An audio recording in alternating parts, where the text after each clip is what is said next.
아무래도 일본이 최빈국으로 전락하는 건 시간 문제 아니겠니? 대지진도 언젠가 올 거고 저렇게 자연재해가 끊이지 않는 걸 봐라.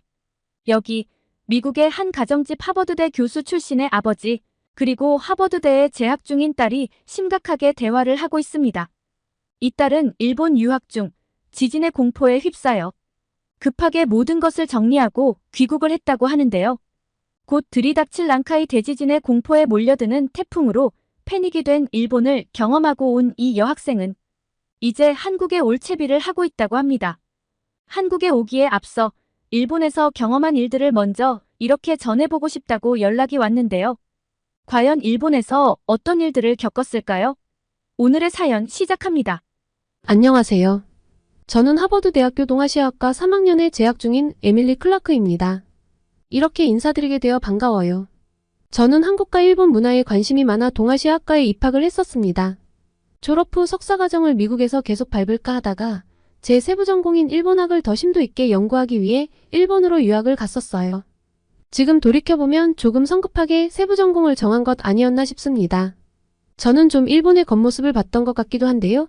처음 일본학을 택할 때에는 동아시아 나라들 중 가장 잘 사는 나라이고 또 선진국이고 세련되었다 라는 생각에 앞으로도 전망이 밝을 것이라고 생각하고 골랐습니다. 도쿄에 도착한 첫날 저는 흥분과 기대로 가득 차 있었어요. 작은 원룸 아파트였지만 창문 너머로 보이는 도쿄의 스카이라인은 정말 아름다웠죠. 하지만 곧 일본 생활의 불편함을 느끼기 시작했어요. 먼저 언어 장벽이 컸습니다. 대학에서 일본어를 배웠지만 실제 생활에서 쓰는 일본어는 훨씬 더 복잡하더라고요. 특히 은행이나 관공서에서 일을 볼 때마다 좌절감을 느꼈죠. 뭘 하더라도 하나하나 종이를 써야 하는데 한자도 어렵고 저는 정말 미치고 팔딱 뛰는 줄 알았어요. 게다가 영어도 제대로 통하지 않아서 번역기로 얼마나 고생을 했는지 모릅니다. 미국도 뭐가 빨리 되는 건 아니지만 그래도 모국이잖아요. 물어보고 답을 받는 건 어렵지 않으니까요. 그런데 영어로 소통이 어렵다는 게 이렇게 힘들 줄은 미처 상상을 할 수가 없었어요. 그래도 조금씩 적응을 해나가고 있었는데 일본이 생각보다 살기 정말 불편하더라고요. 우선 제가 가장 충격을 받은 건 일본인들의 역사 인식이었어요. 저는 일본이 역사에 대해 성찰하고 있을 거라고 생각했는데 현실은 전혀 달랐습니다. 환상이 와르르 무너지는 사건은 8월 15일에 발생했습니다. 그날은 일본의 종전 기념일이라고 하더라고요. 이날 제 일본인 친구들의 소셜미디어를 보고 깜짝 놀랐어요. 거의 모든 친구들이 똑같은 이미지를 공유하고 있었는데 원폭 사망자 수와 피해자 수를 적어놓고 평화를 지켜야 하는 이유입니다. 우리는 전쟁의 피해자입니다. 라고 적혀 있었죠. 그리고 이 친구들은 극우 성향의 자민당 정치인들을 지지하는 글도 올리고 있었거든요. 민주진영들은 공산주의자들이라나요. 배울 만큼 배운 친구들이 보여주는 모순된 모습에 솔직히 당황스러웠습니다. 더 놀라운 건 대부분의 일본 친구들이 진주만 공격에 대해 전혀 모른다는 거였어요. 제가 일본이 먼저 진주만을 공격했다는 사실을 언급하자 많은 친구들이 그럴 리가 없다며 믿지 않았습니다.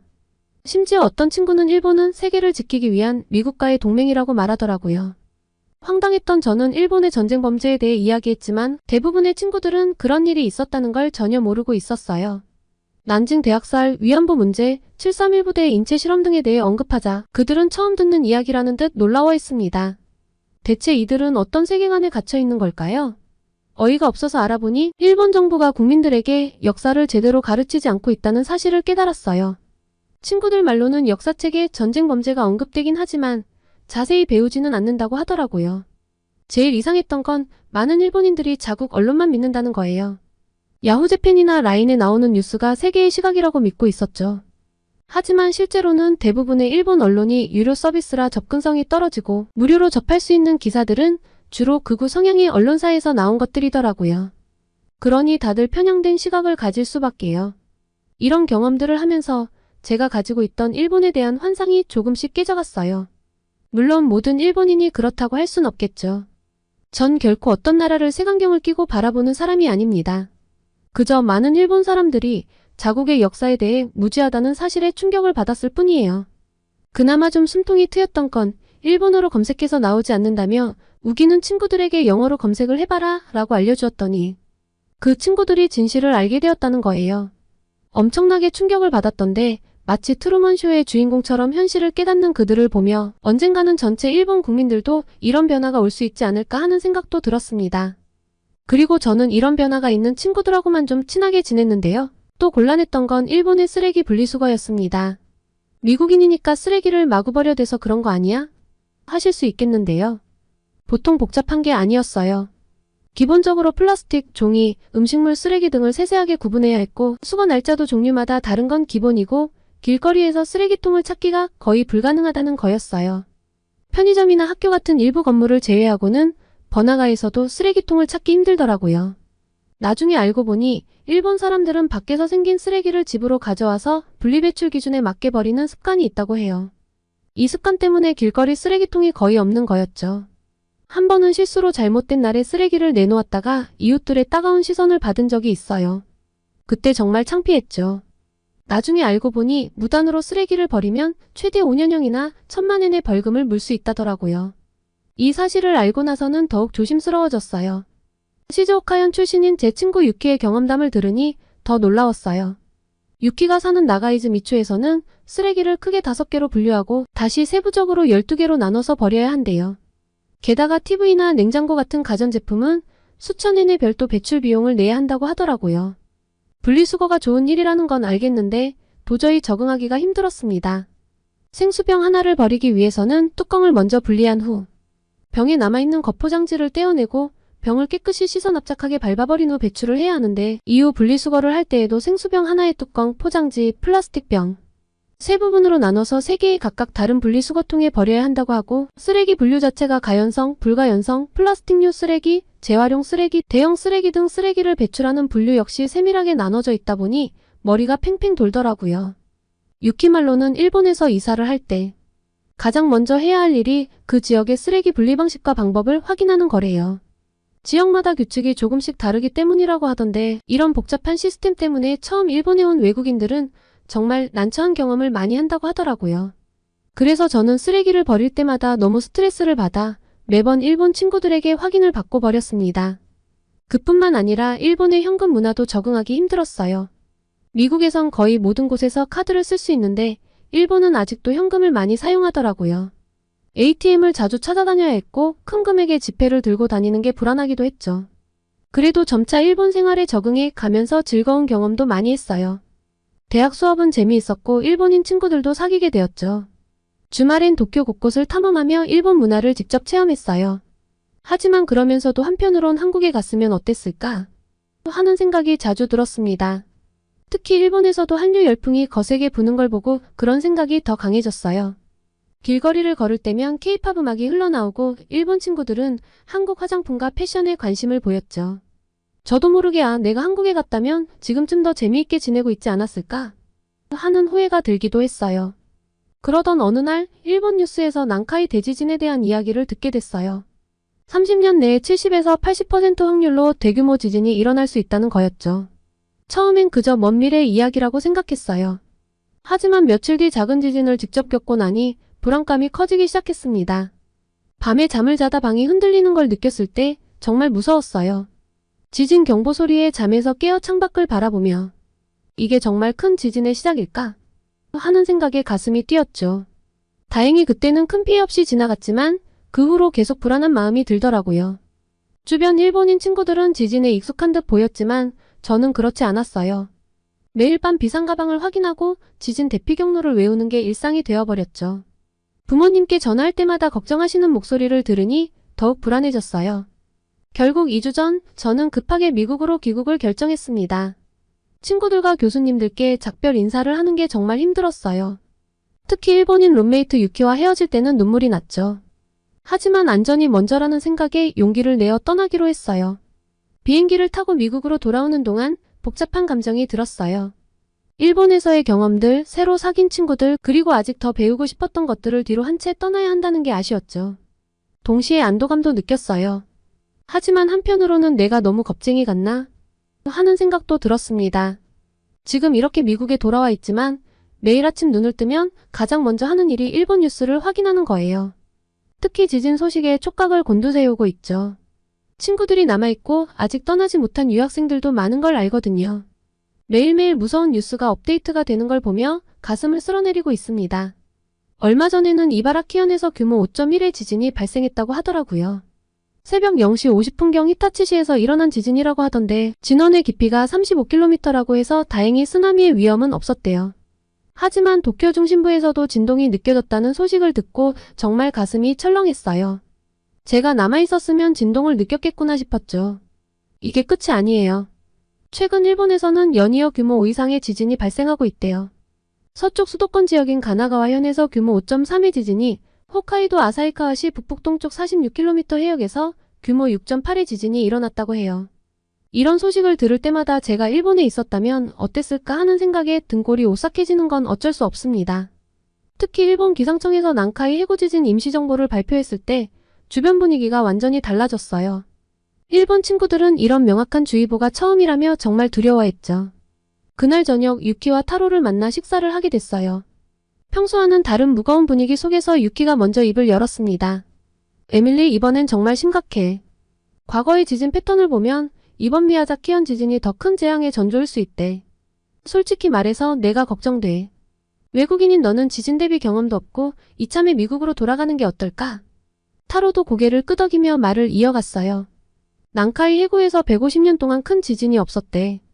그동안 쌓인 에너지가 한 번에 터지면 어떻게 될지 상상도 못해. 에밀리, 넌 선택권이 있잖아. 안전할 때 일본을 떠나는 게 좋을 것 같아. 우리야 여기가 고향이라 어쩔 수 없지만 넌 다르잖아. 부모님의 강력한 귀국 권유, 그리고 유키와 타로의 진심 어린 조언을 들은 후 저는 귀국을 결심했어요. 떠나기로 결정한 날 밤 친구들과 마지막 술자리를 가졌습니다. 그때 그들이 털어놓은 이야기는 정말 충격적이었어요. 유키가 먼저 입을 열었습니다. 에밀리, 너한테만 말할 수 있어서 다행이야. 우리끼리는 이런 얘기 잘 안 해. 너무 불안해 보이면 서로 더 겁먹을까봐. 타로도 깊은 한숨을 쉬며 말을 이어갔어요. 만약 정말 9.0 규모의 지진이 온다면 도쿄 같은 대도시는 완전히 무너질 거야. 건물들이 무너지고 불이 나고. 상상만 해도 끔찍해. 유키가 고개를 끄덕이며 덧붙였죠. 쓰나미가 더 무서워. 10m가 넘는 파도가 몰려온다면 해안 지역은 순식간에 사라질 거야. 후쿠시마 사고를 기억해. 이번엔 그보다 더 심각할 수 있대. 나오코가 조용히 말했어요. 나 최악의 경우 한국으로 탈출할까 고민 중이야. 난민이 되는 거지. 이런 말 다른 사람한테는 못해. 비겁하다고 할까봐. 이런 이야기들을 들으며 저는 일본 친구들의 깊은 불안과 공포를 실감했어요. 그들은 평소에 이런 감정을 잘 표현하지 않는데 제가 떠난다는 걸 알고 마음을 열어준 것 같았습니다. 그리고 이 친구들과 아직도 소통을 하고 있는데요. 어제는 정말 충격적인 소식을 들었습니다. 제 일본 룸메이트였던 유키에게서 연락이 왔는데 일본에 쌀이 부족하다는 거예요. 처음엔 농담인 줄 알았죠.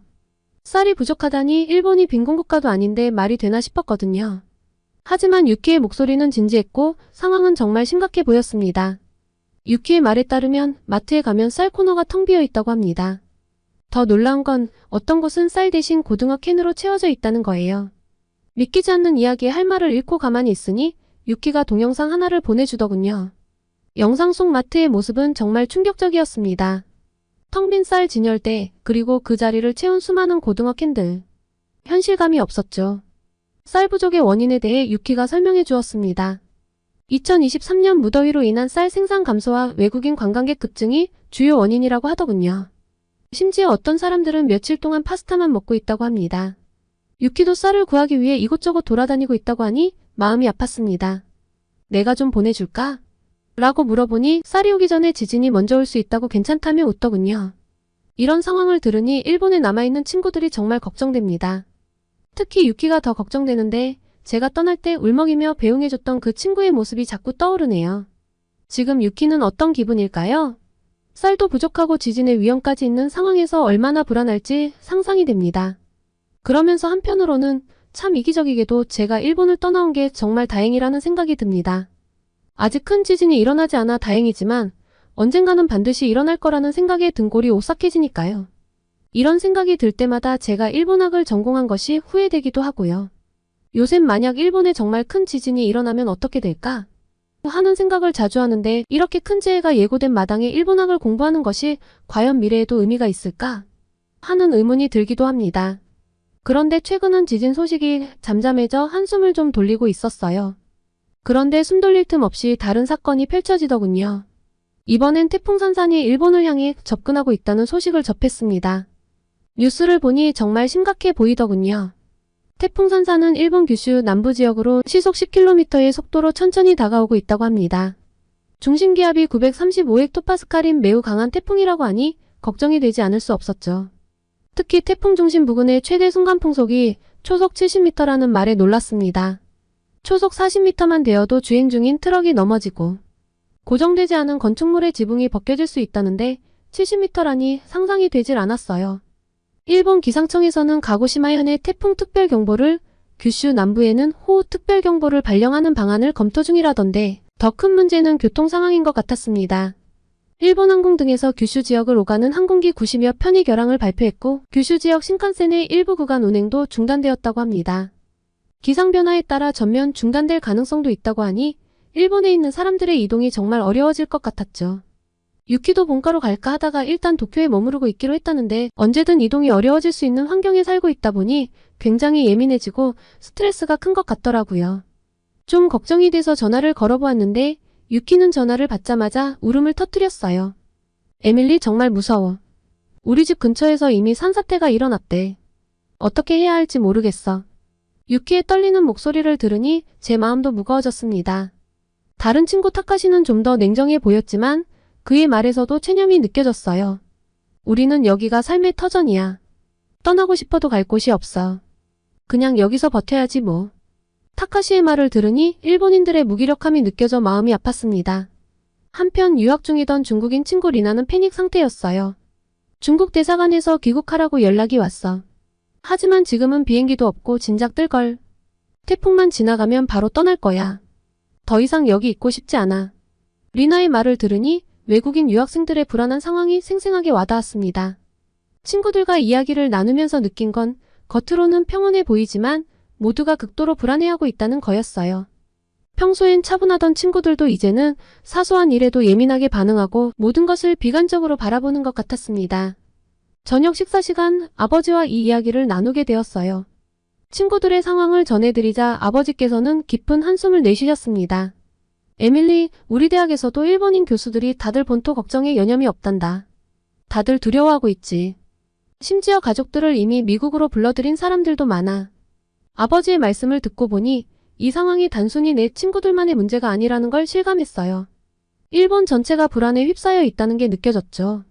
그나저나 에밀리, 일본이 이렇게 위험한 국가인 줄 몰랐구나. 내가 무슨 배짱으로 그곳에 갔던 거니? 아버지의 말씀에 저도 모르게 가슴을 쓸어내렸어요. 정말이지 제가 얼마나 무모했는지 새삼 깨달았습니다. 아버지, 저도 몰랐어요. 일본에 대해 공부하면서도 이런 위험성에 대해서는 제대로 인식하지 못했던 것 같아요. 아버지께서는 걱정스러운 눈빛으로 저를 바라보셨어요. 내가 무사히 왔으니 다행이지만 앞으로는 더 신중하게 결정해야 할 거야. 이 대화를 나누면서 제가 일본 유학을 선택했을 때 얼마나 별 생각이 없었는지 다시 한번 실감이 되었습니다. 그리고 귀국 결정이 옳았다는 안도감과 동시에 일본에 남아있는 친구들에 대한 걱정, 제 전공 선택에 대한 의문으로 고민이 시작됐죠. 에밀리, 저녁 먹으러 내려오렴. 어머니의 목소리에 저는 천천히 일어났습니다. 식탁에 앉아 음식을 먹으면서도 제 머릿속은 여전히 복잡했어요. 엄마, 제가 일본학을 전공으로 선택한 게 정말 옳았을까요? 저도 모르게 이런 질문이 튀어나왔습니다. 어머니는 잠시 포크를 내려놓으시고 저를 바라보셨어요. 사실 나도 요즘 그 생각을 하고 있었어, 에밀리. 일본의 현재 상황을 보면 미래가 불투명해 보이는구나. 어머니의 말씀에 놀랐습니다. 엄마도 그렇게 생각하세요? 그래, 일본의 경제 침체가 장기화되고 있고 자연재해 위험도 계속 증가하고 있잖니. 게다가 젊은 세대의 미래에 대한 불안감도 크다고 하더구나. 저는 고개를 끄덕였습니다. 맞아요. 제 일본 친구들도 미래에 대해 많이 불안해하더라고요. 그럼 저는 어떻게 해야 할까요? 어머니는 잠시 생각에 잠기셨다가 말씀하셨습니다. 에밀리, 넌 아직 젊고 가능성이 많아. 다른 선택지도 충분히 있을 거야. 같은 과 친구들은 어떻게 생각하는지 들어보는 건 어떨까? 어머니의 제안에 저는 고개를 끄덕였습니다. 네, 그러네요. 제 친구 제시카한테 물어볼게요.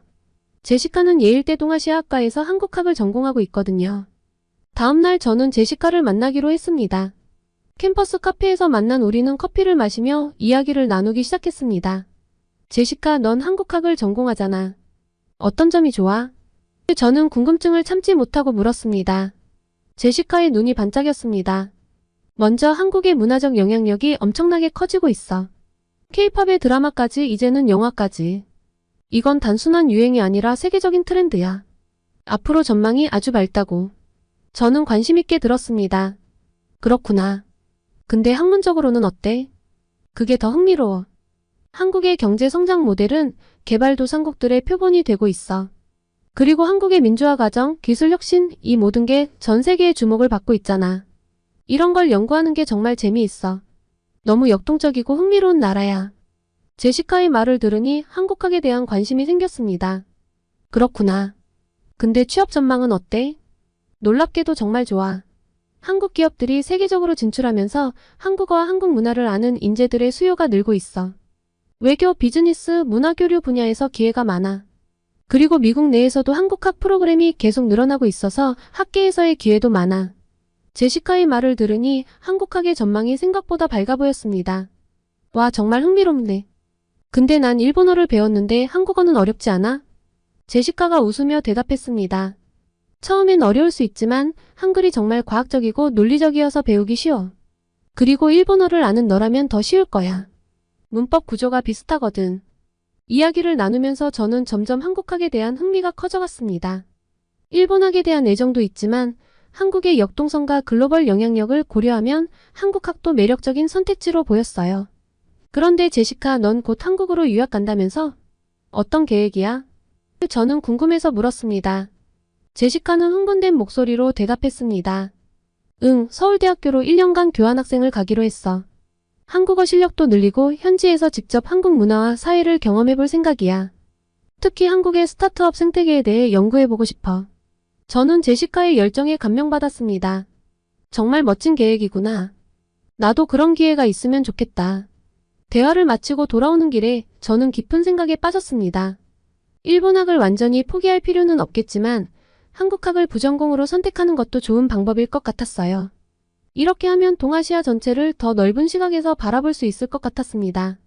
어떤 방법이 좋을까 제시카를 만나고 돌아와 고민하다가 저녁 식사를 하면서 아버지께 이 고민을 털어놓았습니다.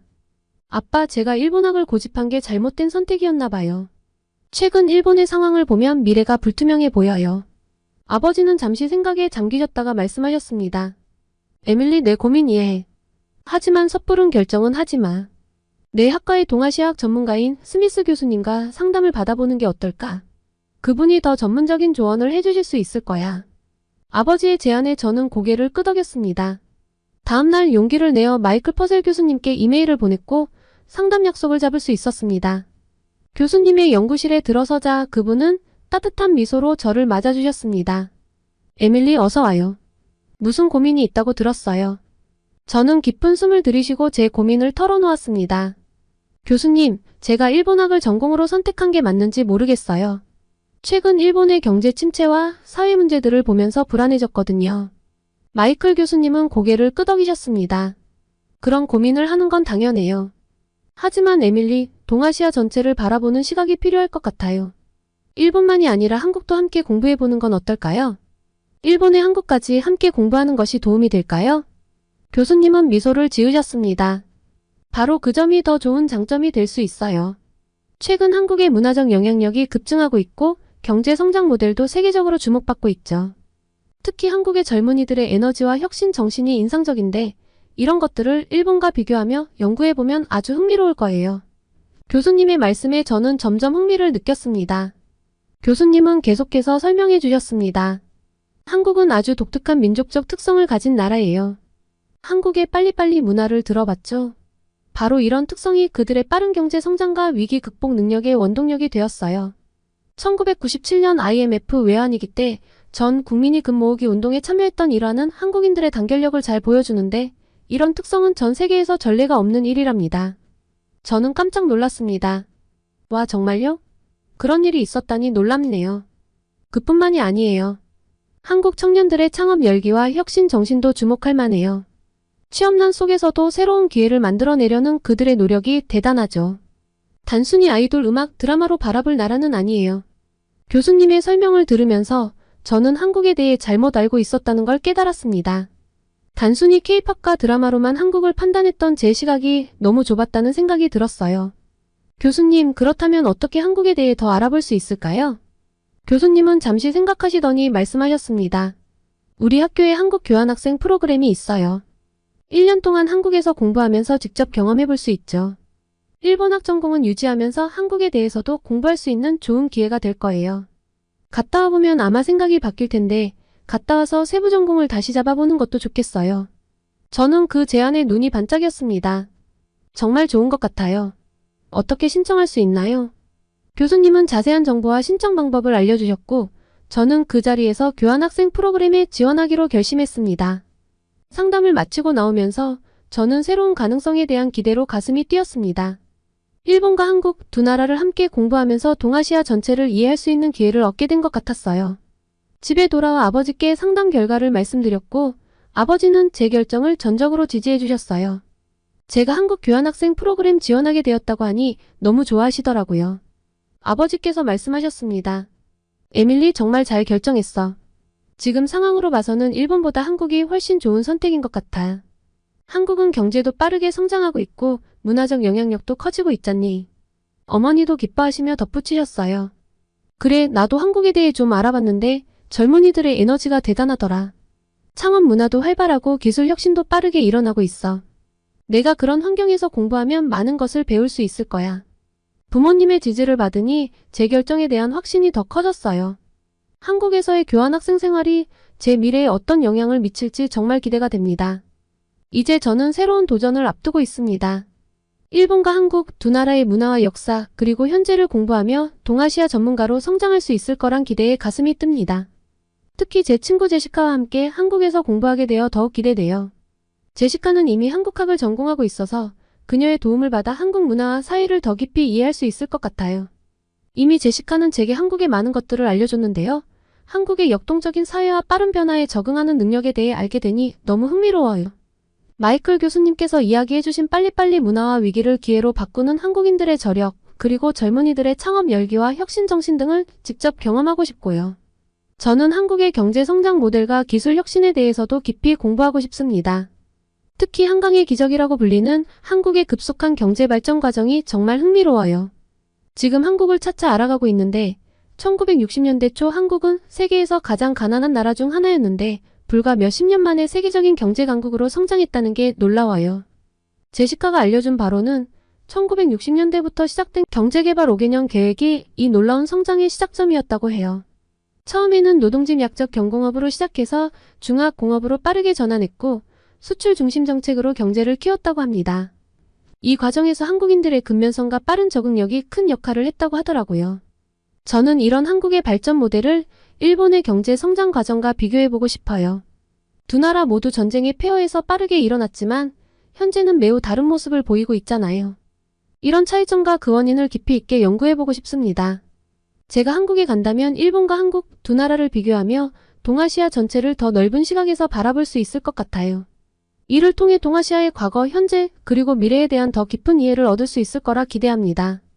또 새로운 공부를 한다는 것이 쉽지만은 않겠지만 이 도전이 제 인생에 큰 의미를 줄 거라 믿습니다. 한국에서의 경험을 통해 제 시야를 넓히고 더 나은 동아시아 전문가로 성장할 수 있을 거예요. 한국에서의 1년 어떤 경험들이 저를 기다리고 있을지 정말 기대됩니다. 새로운 문화를 배우고 새로운 친구들을 사귀고 그리고 제 시야를 넓힐 수 있는 이 기회를 최대한 활용하고 싶어요. 이 경험이 제 미래의 진로와 연구에 어떤 영향을 미칠지 그리고 제가 어떻게 성장할지 떨리네요. 한국에 가서 또 다양한 이야기를 담아 메일을 보내겠습니다.